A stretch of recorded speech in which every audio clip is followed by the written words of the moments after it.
ভাই সাধু সিং কি কথা জানে? ভাই ভাই সাধু সিং ভাই ভাই ভাই আপনার পায়ে ধরছি ভাই, আমার মানিজ্য তো নষ্ট করেন না ভাই, এলাকায় আমার একটা সম্মান আছে ভাই। 500 টাকা দেন নালে সব কই দিলাম।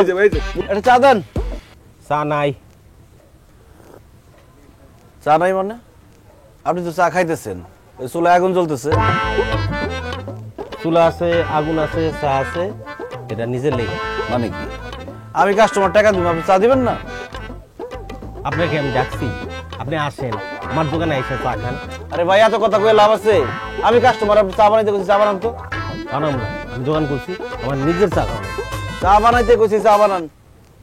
পারুম না, পারুম না, পারুম না। দোকান কিন্তু ভাঙ্গা চুরে বললাম একদম। দোকানটা ভাঙ্গে দেখেন না আমি কি করি। গলায় গামছা ঝুলায় বিড়ি বেচুম, টানালে বাদাম বেচুম, কি আর করুম। এই মেয়ে আপনার সমস্যাটা কি বলেন তো? আর ভাই কই না, আমার ছিল বিশাল মুদির দোকান। সেই মুদির দোকানে বাকি দিতে দিতে দোকান ছোট হইয়া অন হয়েছে চাই। তাই যেই কটা মাল আছে বাকি আর দিব কি, নিজের দোকান খুলি, নিজের মাল নিজেই। তো বাকি দেন কেন? বাকি কি আর সাথে দিছি? নেওয়ার সময় তো হাসি মুখেই নিছে, আর যখন টাকা চাইতে গেছি তখন রাগ দেখায়। রাগ কি আমার কম আছে? আমিও রাগ দেখাইয়া বাকির টাকা চাই। আচ্ছা বাকির খাতাটা দেন তো। বাকির খাতা দেখে কি করবেন? এই টাকা রুখতো না। আরে দেখি না,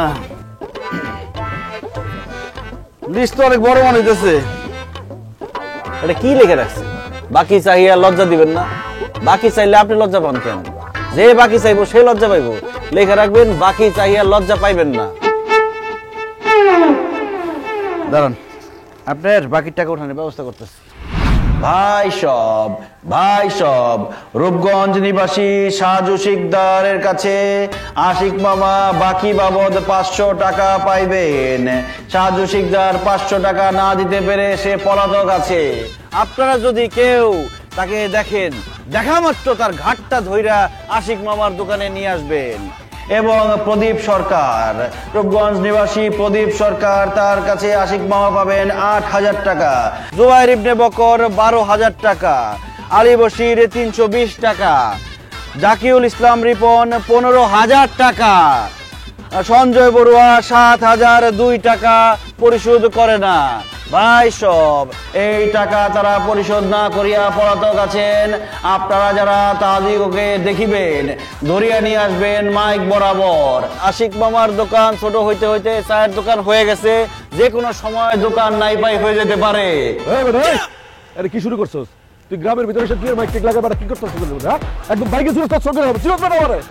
ভাই তুই কর সাজু শিকদার। এটা সাধু শিকদার? হ্যাঁ। কয় টাকা? 500 টাকা। আপনি সাধু শিকদার? 500 টাকা পাই আপনার দোকানে, 500 টাকা দিতে পারেন না? আর এসে এমন ভাব দিলেন মনে হয় যে দেশের চেয়ারম্যান এমপি আসছে। আরে আপনি দেখে আমার কষ্ট লাগতেছে। এই ফুটা মোটা থালা আছে, থালা থাকলে তারা দেন, সে ভিক্ষা করুক, ভিক্ষা করে খাক, গরিব মানুষ, তো দিয়ে দেন না। এই বেটা এই মুখ সামলায় কথা কও, একদম খাইলাম কিন্তু। চিরস তুই সাজু শিকদার রে? সাধু শিকদারের চিনি, বেশি কথা কইলে আপনার কিচ্ছা কাহিনী সব ফাঁস করে দেব কিন্তু।